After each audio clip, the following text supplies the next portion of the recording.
Friends finally the wait is over అని చెప్పొచ్చు. మనం ఎంతగానో ఈగర్గా వెయిట్ చేస్తున్న 2025కి సంబంధించిన బజాజ్ పల్సర్ RS 200లో న్యూ గ్రాఫిక్స్తో, న్యూ స్టిక్కరింగ్స్తో, న్యూ ఫీచర్స్తో మనకి కంప్లీట్గా ఒక ఫుల్లీ లోడెడ్ మిషన్లో మనకి ఈ బైక్ని అయితే లాంచ్ అయితే చేస్తుంది.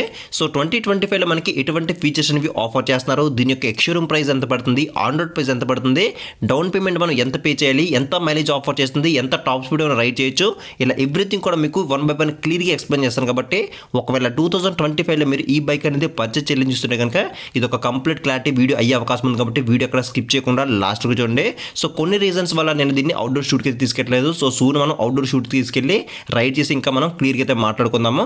సో ఒక ఇనిషియల్ ఇంప్రెషన్స్ వీడియోలో మీకు ఈ వీడియో తీసుకెళ్ళడం జరిగిందనమాట.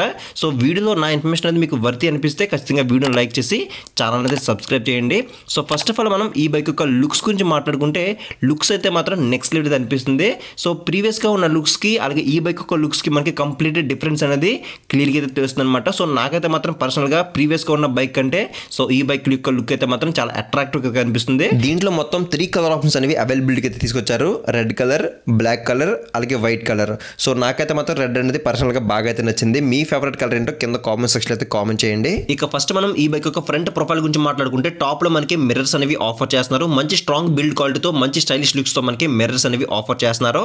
అలాగే నెక్స్ట్ కనుక చూసుకున్నట్టయితే ఇక్కడ మనకి విండ్షీల్డ్ అనేది బ్లాక్ కలర్లో కనిపిస్తుంది. కంప్లీట్గా గ్లాస్ బాడీతో మనకి విండ్షీల్డ్ అనేది ప్రొవైడ్ చేస్తున్నారు.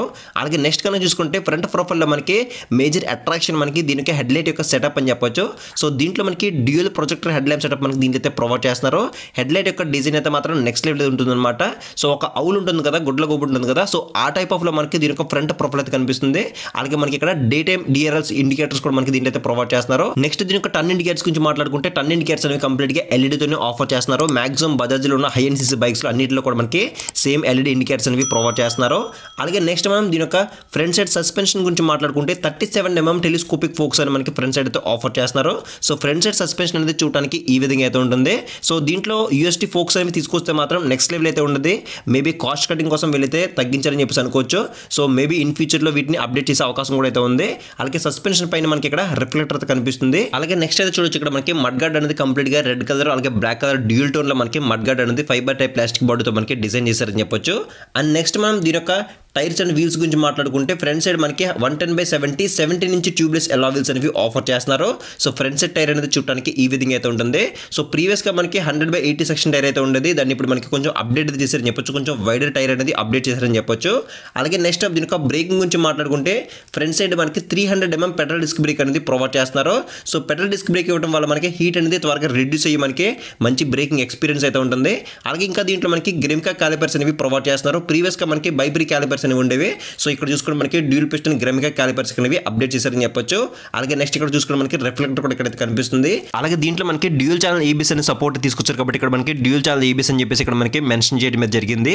అలాగే నెక్స్ట్ ఈ బైక్ లో మెయిన్ హార్ట్ ఇంజిన్ కాబట్టి ఇంజిన్ గురించి మాట్లాడుకుంటే 199cc single cylinder 4-stroke 4 valve తో BS6 ఫేజ్డ్ కంపోనెంట్ కి అప్గ్రేడ్ చేసిన fuel injected liquid cooled SOS engine మనకి దీనిలో అయితే ప్రొవైడ్ చేస్తున్నారు. సో ప్రీవియస్ గా మనకి DTSI ఇంజిన్ అయితే ఉండేది, బట్ ఇప్పుడు మనకి నార్మల్ ఇంజిన్ అనేది ప్రొవైడ్ చేస్తున్నారు. దీనికి పవర్ అండ్ టార్క్ ఫిగర్స్ గురించి మాట్లాడుకుంటే పవర్ అనేది 24.5 PS పవర్ని 9750 RPM దగ్గర ప్రొడ్యూస్ చేస్తుంది. అలాగే మాక్సిమం టార్క్ వచ్చేసరికి 18.7 Nm టార్క్ని 8000 RPM దగ్గర అయితే ప్రొడ్యూస్ చేస్తుంది.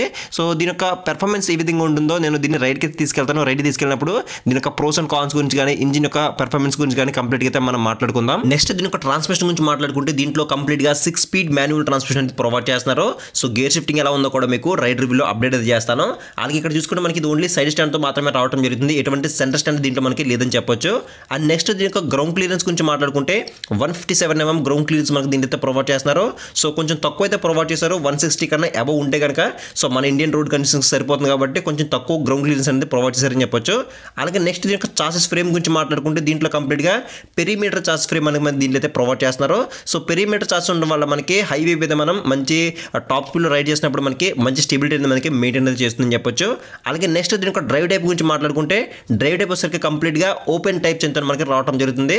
So open type chain provide చేశారు కాబట్టి మనం ఎవ్రీ 500 నుంచి 700 కిలోమీటర్స్కి ఒకసారి మనం చైన్ క్లీనింగ్ అనేది చేసుకోవాల్సిన అవసరం అయితే ఉంటుంది. చైన్ క్లీన్ చేసుకోవడం వల్ల మనకి ఇన్స్టెంట్ పికప్ అయితే ఉంటుంది. అలాగే చైన్ లైఫ్ కూడా ఎక్కువ వచ్చే అవకాశం ఉంది కాబట్టి ఖచ్చితంగా మీరు చైన్ అనేది లూబ్ అయితే చేసుకోండి. అలాగే నెక్స్ట్గా చూసుకుంటే మనకి ఎటువంటి స్టెప్ అప్ ఫుట్ రెస్ట్ మనకి ఇక్కడైతే ప్రొవైడ్ చేయట్లేదు. మనం అడిషనల్గా యాక్సెసరీస్లో వేయించుకోవాల్సిన అవసరం అయితే ఉంటుంది. అలాగే శారీ గార్డ్ మాత్రం ఇక్కడైతే మనకి ప్రొవైడ్ చేస్తున్నారు. ఇది ఒక మంచి విషయం అని చెప్పొచ్చు. అలాగే నెక్స్ట్ దీని యొక్క బ్యాక్ సెక్షన్ టైర్ గురించి మాట్లాడుకుంటే 140/70 నుంచి ట్యూబ్లెస్ ఎలా వీల్స్ అనేవి బ్యాక్ సైడ్ అయితే ప్రొవైడ్ చేస్తున్నారు. సో బ్యాక్ సైడ్ టైర్ అనేది చూడడానికి ఈ విధంగా అయితే ఉంటుంది. సో బ్యాక్ సైడ్ కూడా మనకి ప్రీవియస్గా 130 సెక్షన్ టైర్ అయితే ఉండేది. దీని కూడా మనకి కొంచెం వైడ్ టైర్ అనేది అప్డేట్ చేశారని చెప్పొచ్చు. అలాగే బ్యాక్ సైడ్ మనకి టైర్ హగ్గర్ కూడా మనకి ప్రొవైడ్ చేస్తారు. ఇది కూడా మనకి మంచి స్ట్రాంగ్ అయితే ఉంది. సో బ్యాక్ సైడ్ మనకి ఎటువంటి మడ్ అనేది పడకుండా మనకి టైర్ హగ్గర్ అనేది బాగా యూజ్ అవుతుందని చెప్పొచ్చు. అలాగే నెక్స్ట్ మనం టైల్ లైట్ గురించి మాట్లాడుకుంటే టైల్ లైట్ అనేది మనకి చాలా యూనిక్ అయితే తీసుకొచ్చారని చెప్పొచ్చు. సో ప్రీవియస్గా కూడా మనకి చాలా యూనిక్ అయితే ఉండేది. బట్ ఈసారి ఇంకొంచెం యూనిక్గా డిజైన్ చేశారని చెప్పొచ్చు. సో టైల్ లైట్లో మనకి టర్న్ ఇండికేటర్స్ కూడా మనకి ఇన్బిల్డ్ అయితే చేశారనమాట. సో ఈ కాన్సెప్ట్ మీకు ఎలా అనిపించిందో కింద కామెంట్ సెక్షన్ అయితే కామెంట్ చేయండి. సో ప్రీవియస్గా ఉన్న టైల్ ల్యాంప్ నచ్చిందా, సో ఈ టైల్ ల్యాంప్ నచ్చిందా మీకు కింద కామెంట్ సెక్షన్ అయితే కామెంట్ చేయండి. అలాగే నెక్స్ట్ ఇక్కడ మనం చూసుకుంటే నెంబర్ ప్లేట్ సంబంధించిన ఒక ఇండికేటర్ లైట్ కూడా మనకి ఇక్కడైతే ప్రొవైడ్ చేస్తున్నారు. అండ్ నెక్స్ట్ మనం దీని యొక్క బ్యాక్ సెక్షన్ బ్రేక్ గురించి మాట్లాడుకుంటే back side 230 mm disc brake మనకి బ్యాక్ సైడ్ అయితే ప్రొవైడ్ చేస్తున్నారు. సో బ్యాక్ సైడ్ కూడా మనకి EBS సపోర్ట్ అయితే ఉంది. అలాగే ఇక్కడ మనకి గ్రెమ్కా నుంచి సింగిల్ పిస్టన్ క్యాలిపర్ మనకి అయితే ప్రొవైడ్ చేయడం జరిగింది. సో డ్యూయల్ ఛానల్ ABS కి సపోర్ట్ చేస్తుంది కాబట్టి ఈ బైక్ అనేది బ్రేకింగ్ డిపార్ట్మెంట్ లో ది బెస్ట్ అయితే మనకి ఉంటుందని చెప్పొచ్చు. అలాగే నెక్స్ట్ చూసుకుంటే బాక్స్ టైప్ మనకి స్వింగ్ ఆర్మ్ అనేది ఇక్కడైతే ప్రొవైడ్ చేస్తున్నారు. అలాగే బ్యాక్ సైడ్ సస్పెన్షన్ గురించి మాట్లాడుకుంటే బ్యాక్ సైడ్ మనకి అడ్జస్టబుల్ మోనోషాక్ సస్పెన్షన్ మనకి దీంట్లో అయితే ప్రొవైడ్ చేస్తున్నారు. ఇది మనకి కంప్లీట్ గా నైట్రాక్స్ నుంచి అయితే తీసుకోవడం జరిగింది. సో కావాలనుకుంటే బ్యాక్ సైడ్ సస్పెన్షన్ అనేది మీ హైట్ తగ్గట్టుగా మీరు అడ్జస్ట్ కూడా చేసుకోవచ్చు. ఇది ఒక మంచి విషయం చెప్పొచ్చు. అలాగే నెక్స్ట్ దీని యొక్క సీట్ టైప్ గురించి మాట్లాడుకుంటే సీట్ అనేది కంప్లీట్ గా స్ప్లిన్ సీట్ తో మనకి ఈ బైక్ అనేది రావడం జరుగుతుంది. సో సీట్ యొక్క క్వశ్చనింగ్ కానీ కంఫర్ట్ కానీ నెక్స్ట్ లెవెల్ అయితే ఉందని చెప్పొచ్చు. ఎటువంటి ప్రాబ్లం అయితే లేదు. సో ఇది ఓన్లీ యూత్ కోసం మాత్రమే డిజైన్ చేయబడిన బైక్ కాబట్టి ఫ్యామిలీ పర్పస్ లో చూస్తుంటే మాత్రం ఖచ్చితంగా దీన్ని స్కిప్ చేయమని చెప్తాను. సో ఎవరైతే యూత్ ఉన్నారో వాళ్ళ మాత్రం ఈ బైక్ అనేది కన్సిడర్ చేయొచ్చు. అలాగే ఇక్కడ మనకి బ్యాక్ సైడ్ గ్రాబ్ బార్స్ కూడా మనకి కొంచెం యూనిక్ స్టైల్లో మనకి గ్రాబ్ బార్స్ అనేవి స్ట్రాంగ్ గా మనకి ఇక్కడ ఆఫర్ చేయడం జరిగింది. అలాగే నెక్స్ట్ దీని యొక్క సీట్ హైట్ గురించి మాట్లాడుకుంటే సీట్ హైట్ కూడా మనకి దీంట్లో మినిమల్ గా అయితే మనకి ప్రొవైడ్ చేశారు. కేవలం మనకి 810 mm మాత్రమే సీట్ హైట్ మనకి దీంట్లో అయితే ప్రొవైడ్ చేస్తున్నారు. మినిమం మీరు 5.4, 5.5 కన్నా అబౌవ్ హైట్ ఉంటే కనుక మీరు ఈజీగా కంఫర్టబుల్ గా మీరు రైడ్ అయితే చేయొచ్చు. సో అలాగే దీని యొక్క కెట్ వెయిట్ కూడా మనకి కంప్లీట్ గా 167 kgs వెయిట్ మనకి దీంట్లో ఉంటుందన్నమాట. కొంచెం హెవీ వెయిట్ అయితే ఉంటుంది కాబట్టి ఒకసారి మీరు షోరూమ్ కి అయితే వచ్చి ఒకసారి టెస్ట్ చేయండి. టెస్ట్ చేసి మీరు మీ కాళ్ళు అనేవి కింద అందుతున్నాయా లేదా, మీకు వెయిట్ అనేది క్యారీ చేయగలుగుతున్నారా లేదా అనేది చూసుకున్న తర్వాత మీరు బైక్ అనేది తీసుకునే ప్రయత్నం అయితే చేయండి. అలాగే నెక్స్ట్ దీని యొక్క ట్యాంక్ కెపాసిటీ గురించి మాట్లాడుకుంటే 13 లీటర్ ట్యాంక్ మనకి దీంట్లో అయితే ప్రొవైడ్ చేస్తున్నారు. కంప్లీట్ గా ఫైబర్ టైప్ ప్లాస్టిక్ బాడీతో మనకి ట్యాంక్ అనేది డిజైన్ చేశారని చెప్పొచ్చు. అలాగే ట్యాంక్ ఎక్స్టెన్షన్ చూడొచ్చు. ఇదంతా కూడా మనకి కంప్లీట్ గా ఫైబర్ టైప్ ప్లాస్టిక్ బాడీతోనే రావడం అనేది జరుగుతుంది. అలాగే ట్యాంక్ ప్యాడ్స్ కూడా మనకి చూడొచ్చు. మనకి థైస్ అనేవి ట్యాంక్ కి అటాచ్ అవ్వకుండా మనకి ఇక్కడ కొంచెం ప్రొడక్షన్ లో మనకి ఇక్కడ ట్యాంక్ ప్యాడ్స్ కూడా మనకి అయితే ప్రొవైడ్ చేస్తున్నారు. అలాగే ట్యాంక్ పైన మనకి E20 స్టిక్కరింగ్ కూడా కనిపిస్తుంది. అంటే మీరు ఎథనాల్ బ్లెండింగ్ పెట్రోల్ కూడా మీరు దీంట్లో అయితే ఫిల్ అయితే చేయించుకోవచ్చు. అలాగే నెక్స్ట్ ఈ బైక్ యొక్క మైలేజ్ గురించి మాట్లాడుకుంటే మైలేజ్ అనేది అప్రాక్సిమేట్లీ మీకు ఒక 35 నుంచి 38 కిలోమీటర్స్ మధ్యలో ఎక్స్పెక్ట్ చేసి మీరు ఈ బైక్ అనేది తీసుకోవచ్చు. సో ఒకవేళ మీలో ఎవరైనా RS200 యూస్ చేస్తే మాత్రం కింద కామెంట్ సెక్షన్ అయితే కామెంట్ చేయండి మీ బైక్ అనేది ఎన్ని కిలోమీటర్ మైలేజ్ ఇస్తుందో. అలాగే నెక్స్ట్ దీనికి హ్యాండిల్ బార్ గురించి మాట్లాడుకుంటే హ్యాండిల్ బార్ అనేది కంప్లీట్ గా క్లిప్ అండ్ హ్యాండిల్ బార్స్ మనకి దీంట్లో అయితే ప్రొవైడ్ చేస్తున్నారు. హ్యాండిల్ బార్ కంఫర్ట్ కూడా మనకి నెక్స్ట్ లెవెల్ అయితే ఉందని చెప్పొచ్చు. అలాగే నెక్స్ట్ దీంట్లో మనకి అసిస్టెంట్ స్లిప్పర్ క్లచ్ కూడా మనకి దీంట్లో అయితే ప్రొవైడ్ చేస్తున్నారు. సో ఇది ఎలా వర్క్ అవుతుందో మనం రైడ్ రివ్యూలో అయితే మనం మాట్లాడుకుందాము. అలాగే నెక్స్ట్ హ్యాండిల్ బార్ మీద ఉన్న స్విచెస్ గురించి మాట్లాడుకుంటే లెఫ్ట్ సైడ్ లో మనకి హై బీమ్, లో బీమ్, అలాగే పాజిటివ్ ఒకే బటన్ లో మనకి ఇంటిగ్రేట్ చేశారు. అలాగే నెక్స్ట్ చూసుకుంటే మోడ్ అనే ఒక బటన్ అయితే ఉంది. ఇది మన కన్సోల్ ఫీచర్స్ అనేవి ఆపరేట్ చేయడానికి ఈ బటన్ అయితే యూజ్ అవుతుందని చెప్పొచ్చు. అలాగే టర్న్ ఇండికేటర్స్ ఉంది. అలాగే హార్న్ అయితే ఉంది. అలాగే హ్యాండిల్ కి రైట్ సైడ్ కనుక చూసుకుంటే ఇంజిన్ కిల్ స్విచ్ ఉంది. అలాగే సెల్ఫ్ స్టార్ట్ బటన్ అనేది ఇక్కడైతే మనకి ప్రొవైడ్ చేస్తున్నారు. ఇది ఓన్లీ సెల్ఫ్ స్టార్ట్ తోనే రావడం జరుగుతుంది. ఎటువంటి కిక్కర్ సపోర్ట్ మనకి దీంట్లో అయితే లేదని చెప్పొచ్చు. అలాగే దీంట్లో ఎటువంటి హజార్ లైట్స్ కూడా మనకి దీంట్లో అయితే ప్రొవైడ్ చేయట్లేదు. సో హజార్ లైట్స్ కూడా ఇచ్చుంటే మాత్రం బాగుండేది. అలాగే నెక్స్ట్ దీని యొక్క కీ అయితే చూడొచ్చు. కీ అనేది మనకి నార్మల్ గా అయితే ఉంది. అలాగే నెక్స్ట్ దీని యొక్క కన్సోల్ గురించి మాట్లాడుకుంటే కన్సోల్ అనేది కంప్లీట్ గా ఫుల్లీ డిజిటల్ కలర్ కన్సోల్ కి అప్డేట్ అయితే చేశారని చెప్పొచ్చు. సో ప్రీవియస్ గా మనకి digital plus analog console old console అయితే ఉండేది. సో ఇప్పుడు మనకి కలర్ కన్సోల్ అనేది చాలా అట్రాక్టివ్ గా కనిపిస్తుంది. సో కన్సోల్ యొక్క విజిబిలిటీ కూడా మనకి పర్లేదు, బాగానే అయితే ఉంది. బట్ సన్లైట్ లో ఎలా ఉందో చూడాల్సిన అవసరం అయితే ఉంది. అలాగే నెక్స్ట్ దీని యొక్క కన్సోల్ ఉండే ఫీచర్స్ గురించి మాట్లాడుకుంటే డిజిటల్ ఫ్యూల్ గేజ్ అయితే ఉంది. డిజిటల్ ఆర్పిఎం మీటర్ అయితే కనిపిస్తుంది. గేర్ పొజిషన్ ఇండికేటర్ ఉంది. లో బ్యాటరీ ఇండికేటర్ ఉంది. లో ఫ్యూల్ ఇండికేటర్ ఉంది. టైం అయితే ఉంది. సైడ్ స్టాండ్ ఇండికేటర్ ఉంది. సర్వీస్ డ్యూ ఇండికేటర్ ఉంది.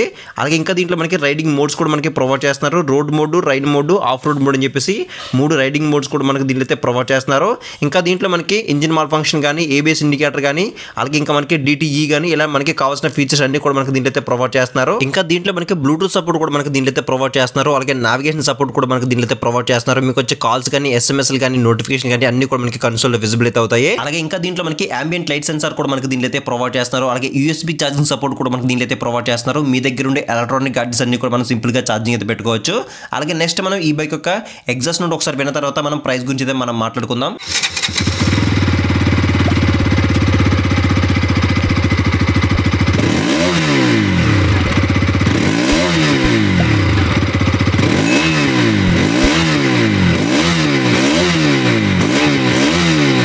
ఫైనల్ గా దీని యొక్క ప్రైస్ డీటెయిల్స్ గురించి మాట్లాడుకుంటే దీని యొక్క ఎక్స్‌షోరూమ్ ప్రైస్ అనేది ప్రీవియస్ గా 1,72,500 రూపాయలు అయితే ఉండేది. సో 2025 మోడల్ యొక్క ఎక్స్‌షోరూమ్ ప్రైస్ అనేది 1,84,000 రూపాయలు ఢిల్లీ ఎక్స్‌షోరూమ్ ప్రైస్ తో మనకి బైక్ అయితే లాంచ్ చేశారు. సో అప్రాక్సిమేట్లీ మనకు ఒక 12,000 రూపీస్ డిఫరెన్స్ అయితే ఉంది. అలాగే ఆన్ రోడ్ గురించి మాట్లాడుకుంటే ప్రీవియస్ గా మనకి 2,15,000 నుంచి 2,20,000 రూపాయల మధ్యలో మనకి బైక్ అనేది సేల్ అయితే చేసేవారు. ఇప్పుడు మనకి 2025 మోడల్ అప్డేట్స్ అనేది చేశారు కాబట్టి సో 2,25,000 నుంచి 2,30,000 రూపాయల వరకు ఉండే అవకాశం ఉందని చెప్పేసి నేను అనుకున్నాను. సో ప్రైస్ అనేది మీకు ఎగ్జాక్ట్ గా తెలియాలంటే మాత్రం ఇక్కడ స్క్రీన్ మీద కనిపించే నెంబర్స్కి కాల్ చేసి మీరు ఎగ్జాక్ట్ ప్రైస్ అనేది తెలుసుకోవచ్చు. సో ఇది ఫ్రెండ్స్ మొత్తానికి అయితే 2025 సంబంధించిన బజాజ్ పల్సర్ RS2 యొక్క కంప్లీట్ ఫుల్ డీటెయిల్స్ ఇది అనమాట. మీకు ఇంకేదైనా డౌట్ ఉంటే కింద కామెంట్ సెక్షన్ అయితే కామెంట్ చేయండి, మీకు రిప్లై అయితే ఇస్తాను. అలాగే సూన్ మనం ఈ బైక్ని రైడ్గా తీసుకెళ్దాము. రైడ్ తీసుకెళ్ళి సో దీంట్లో ఉన్న ప్రోస్ ఏంటి కాన్స్ ఏంటి ఎవ్రీథింగ్ కూడా మనం 1 by 1 క్లిక్ అయితే మాట్లాడుకుందాము. సో మీరు ఆ వీడియో మిస్ అవ్వకుండా ఉండాలంటే కింద ఛానల్ సబ్స్క్రైబ్ బటన్ అయితే ఉంటుంది, దాన్ని క్లిక్ చేసుకుని పక్కన నోటిఫికేషన్ బెల్ అనేది యాక్టివ్ చేసుకోండి. సో నెక్స్ట్ వీడియోలో మళ్ళీ కలుద్దాం.